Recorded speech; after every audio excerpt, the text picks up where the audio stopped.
those of you who know, Andrew Snowden was the crime commissioner for Lancashire at the time of the Nicola Bulley case. And I'm keeping a little eye on his career because I think he's going to end up being Prime Minister. Honest to God, I really do. You mark my words. It might not be in my lifetime, though.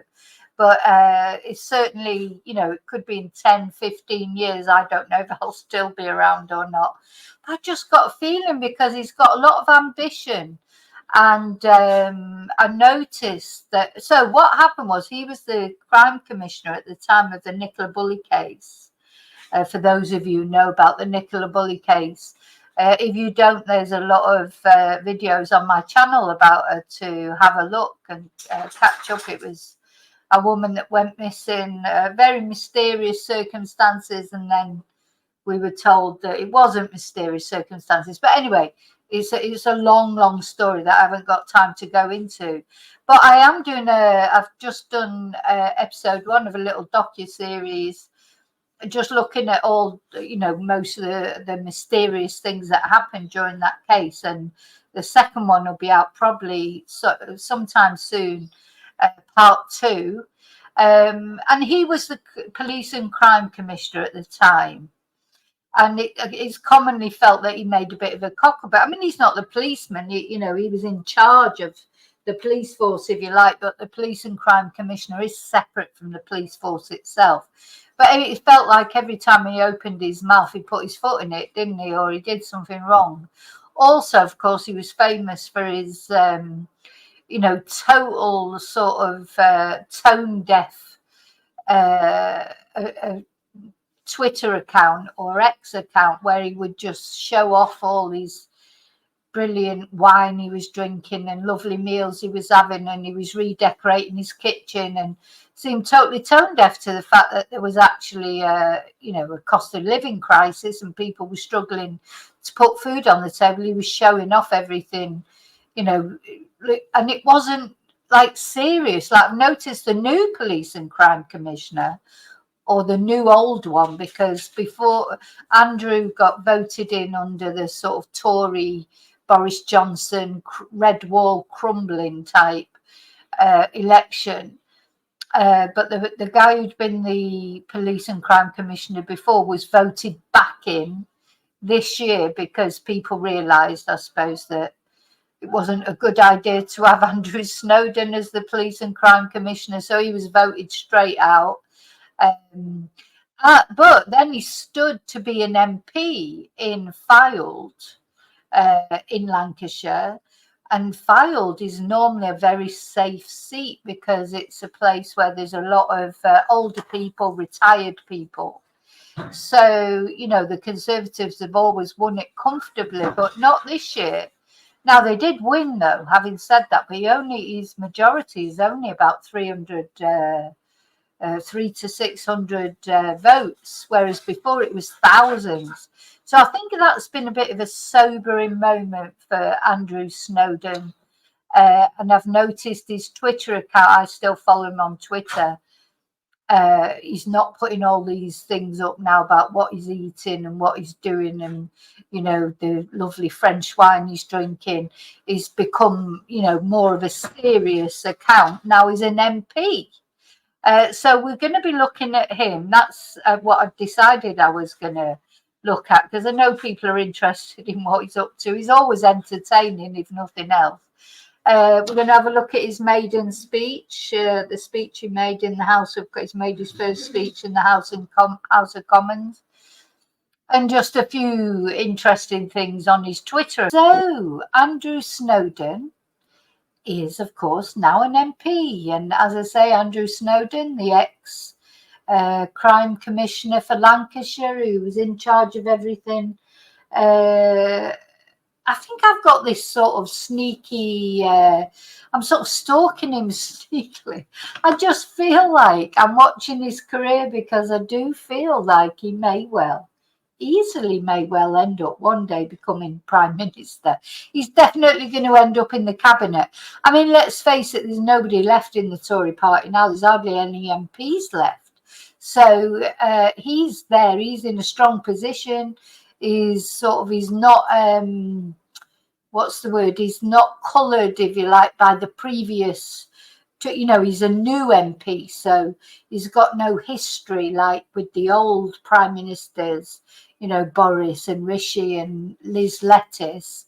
So, you know, I think he's going to get picked. Well, when we get a new, when they get a new leader, because the Conservative Party, of course, they're in the process now of picking a new leader. There's 7 candidates so far.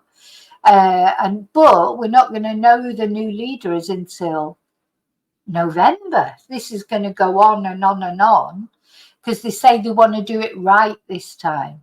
So I reckon whoever ends up being the leader of the Conservative Party, which of course is the leader of the opposition, they're going to pick. I bet Andrew Snowden gets a job somehow in that shadow cabinet, because as I say, he's new.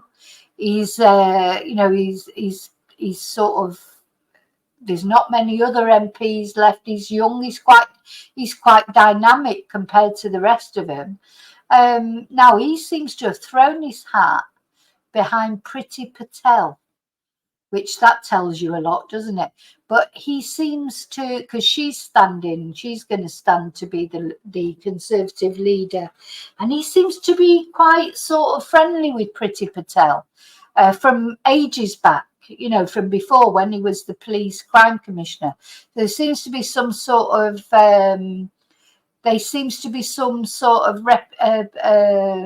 relationship there between him and Priti Patel. You know, when I say relationship, I don't mean, you know, I don't mean romantic relationship. Anyway, let's have a look. I was having a look at his Twitter. So every now and again, I like to have a look, see what he's up to. I mean, I do follow him anyway. You probably think, as I say, I'm some sort of stalker, but I will be following his career because it does sort of intrigue me. I like to see what he's up to. And as I say, his Twitter is completely different now than it was when he was. I mean, when he was Crime Commissioner. Oh, he's got one picture on there with Walter, his son, and his wife. But he's not doing like the Sunday suppers anymore. You know, all this about what he's eating, what he's cooking, that's gone. It's all much more serious, you know, than it was, let's say. Now, he did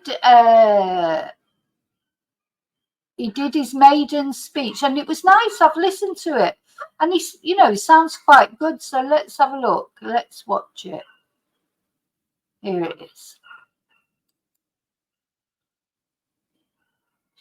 So there's hardly anyone there from the Labour Party to listen to him, but it's a few of his own. I keep getting mixed up now. Now that they've swapped over sides, I always look at the wrong side. So, of course, this is the opposition side. So that's where the Conservatives are, and this is the government side, yeah. I'm so used to seeing Keir Starmer and everyone on the other side. Not that Keir Starmer's there during Andrew's maiden speech, but...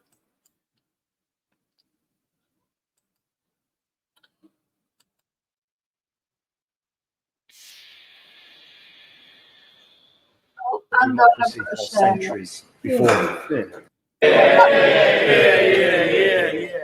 Thank you very much, Mr. Deputy Speaker, and it is truly an honour to rise as the new member for Fylde to give my maiden speech in this historic house, the global seat of democracy for centuries before.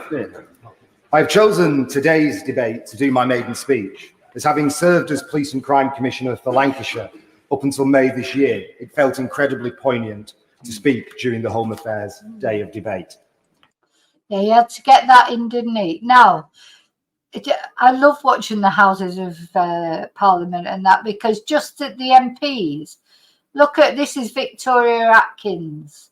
I don't know if you're if you follow politics or not, but she's standing, well, she's possibly standing for leader of the Conservative Party as well.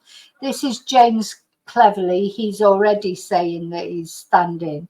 Everyone else looks bored, don't they? But she looks bored, actually. But she's completely showed herself up the other day by breaking. I mean, she is just, oh my God, if you thought Liz Truss was thick, Liz Truss looks like Einstein next to Victoria Atkins. But there you go. So they all look bored as usual. But who's that? No, that's not Lee Anderson up there, is it? No. It gives me the opportunity to thank the police officers and staff. Sorry to interrupt it again. So these are the Reform MPs. There's Nigel Farage. Wait till you see his face in a minute. He looks bored shitless. Nigel Farage is no way he'll enjoy being an MP. He's just got back, hasn't he, from America. He went off to America. I don't know if you saw that. And he tweeted, "Make America great again. Make America great again." He's supposed to be a British MP. He's supposed to put Britain first. Anyway, he did that. And then he got interviewed while he was out there and got all narky with Emily Maitlis that was interviewing him, asking him, well, aren't you an MP now for Clacton? Shouldn't you be, sorting out your constituents, what you're doing here in America? And he said to her, well, my friend got shot. He said, I don't know if you've got any friends, but if you've got any friends, you'd know how that would feel. You'd want to come and support your friend. So, yeah, he won't like being an MP for Clacton because he'd be bored stiff. He likes to just jet off and do whatever he wants. I worked with for their bravery, their sacrifice, and their service. During my term of office, I was truly inspired by so many people at Lancashire Constabulary. I threw myself into a job I loved, spending as much time on the front line as I could. I learned the most about policing when there were no cameras around. It was sat in the back of carriers on the way to drugs raids, walking the beat on a cold and wet evening, or taking part in training side by side with officers. Yeah, they seemed to make the most of the Commissioner being there with them, not sparing me the newbie treatment just because of who I was. I have been set on fire twice, had drain pipes still sawed off my arms, and despite doing all the videos you would expect from a politician, the most watched video by the public from my whole term of office was the one in which I got bitten by 3 different police dogs. Yeah, we liked that one, didn't we? We liked it when he got attacked by the dogs. I suppose, with hindsight, given the public appeared to enjoy a video of me getting bitten by dogs more than the ones about my budget, I should have seen my election defeat coming in that particular election.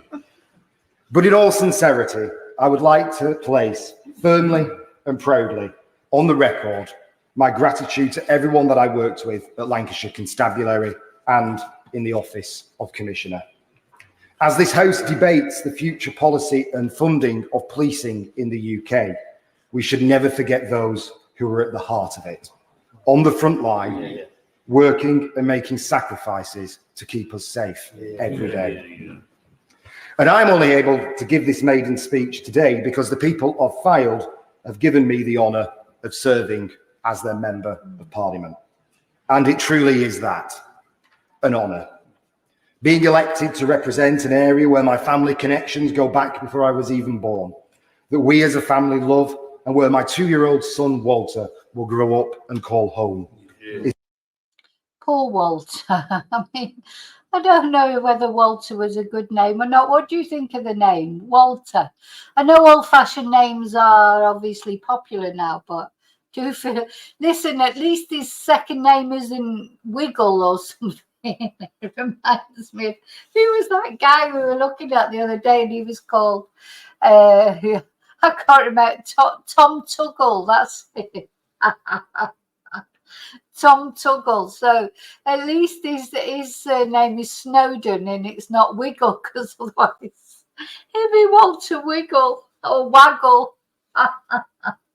Oh dear. You know, I've got small things amuse small minds. Sorry, just things that tickle me sometimes.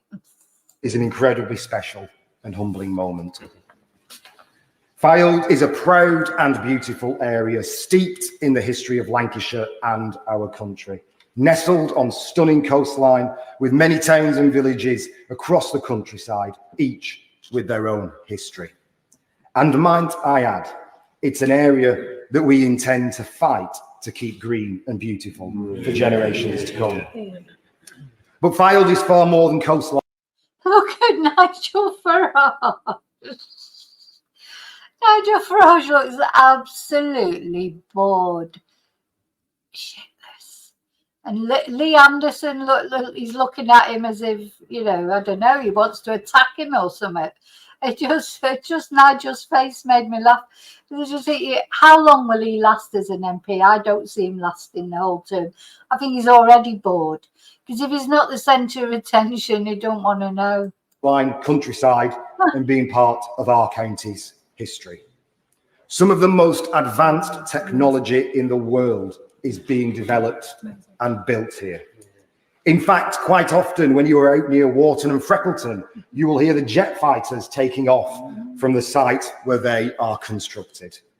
And whilst I was out on this election battlefield, campaigning every day, it felt strangely reassuring to hear the incredible noise as the fighter jet powered overhead. As to be honest, I needed all the backup I could get in the battle to keep Fylde blue this time. From the so he does acknowledge that it was a really close result. He's so lucky to have won that seat. Honestly, just a few more people coming out, he would have lost. So it was a massive majority there before for the Tories, and now he's just got a few hundred majority. So it'd be interesting to see what happens next time. You know, he'll have to work hard to get his votes back, I suppose. Defence sector to farming and agriculture, tourism and hospitality, the care sector and others, there is a strong local economy. However, to build on this, create more opportunity for young people and better connect our businesses and those seeking opportunities across Lancashire and beyond, we need to improve the infrastructure and public transport. I am grateful to the work that my predecessor as the member for Fylde did to secure millions in extra funding. Working with the government, local councils and other partners, he was critical in securing the £27 million that enabled the M55 to Hay Houses Link Road to be constructed. Now, his predecessor was called Michael Menzies. He was very popular. Apparently, he was a really good MP, but he embezzled money from the campaign fund. And also there was some sort of scandal with the Brazilian rent boy, apparently. So although he was popular as an MP and supposedly a good MP, he did embezzle funds. And he also had this scandal with the Brazilian rent boy, allegedly. Which has recently been opened.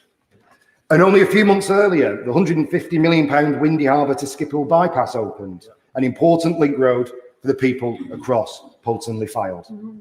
The boundary review brought this historic market town of Poulton in Wyre to the constituency of Fylde. Yes. I therefore also want to place on the record my thanks to the former member for Wyre and former Defence Secretary, the Right Honourable Ben Wallace. Yeah. Not only for the role he played in securing... So, of course, remember Ben Wallace, he was the MP for Nicola's constituency, wasn't he? But he kept very quiet for it all. You know, for all that, even Suella Braverman and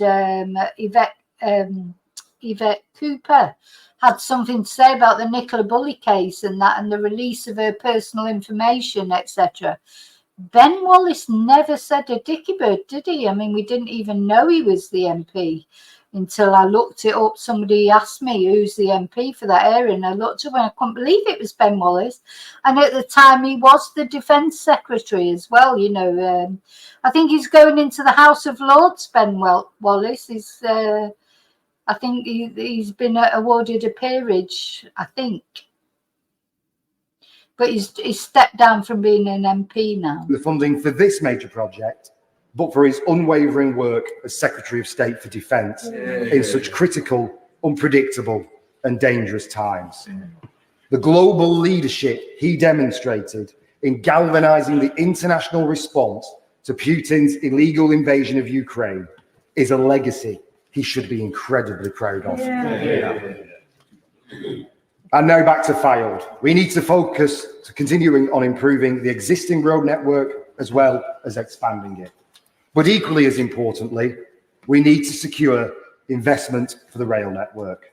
And I will be campaigning hard for a passing loop on the South Fylde line to improve the regularity and reliability of services. I would also like to talk about an important personal area of work I will undertake as a member of this House. I would not be here today, would not have survived. Now, it's quite sweet, this, what he says now, and, you know, I could almost like him. It's don't worry, it's not, doesn't go on forever, this speech, only another couple of minutes. But he does make a very nice tribute to his wife. The journey to this moment without the support, encouragement and love of my wife, Caroline. We have been each other's strength through good times and difficult ones. And the fact that Caroline has always had the strength to support me in such magnitude when she has had her own battles to fight is a testament to the person she is. Caroline, like thousands across this country, lives with what is often known as an invisible disability.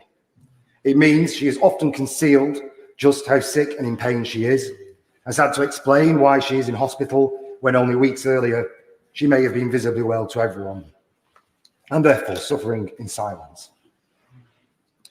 I will want to champion the work of Crohn's and Colitis UK and other charities and Or he even seems to get emotional there, didn't he, bless him? organisations that support and advocate for those with disabilities that are not visible. And to help remove the stigma, indifference and even hostility they receive, for example, when needing to use facilities marked as for disabled people. The hurt and humiliation this can cause only adds to the incredible difficulty of living with these conditions, and we must do much more to raise awareness. I think I bet he was really nervous. His hands are shaking there, so it must be really nerve-wracking. I just feel like there's something about Andrew. I don't know. I have a feeling that he's going to go really high up in the Tory party. And so, to conclude, Fylde is a place where some of the most advanced fighter jets in the world are built and is at the cutting edge of artificial intelligence and other technology. But it is also a place where towns from Lytham to Kirkham and villages from Staining to Singleton still crown the young Rose Queens each year, hold galas and parades, where people take pride in looking after the countryside and preserving our heritage. And I intend to spend my time in this House fighting for Fylde. Yes, for the investment in our future, but also the preservation of our history, our coastline, and our countryside. Thank you, Mr. Deputy. Helen Hayes. The Dutch.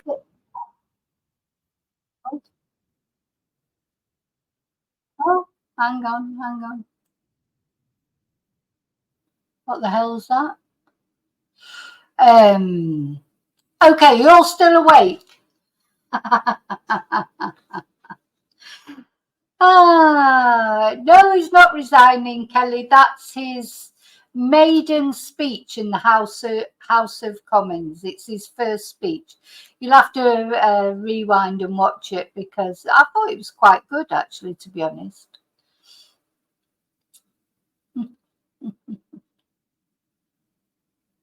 Sorry, I'm just looking.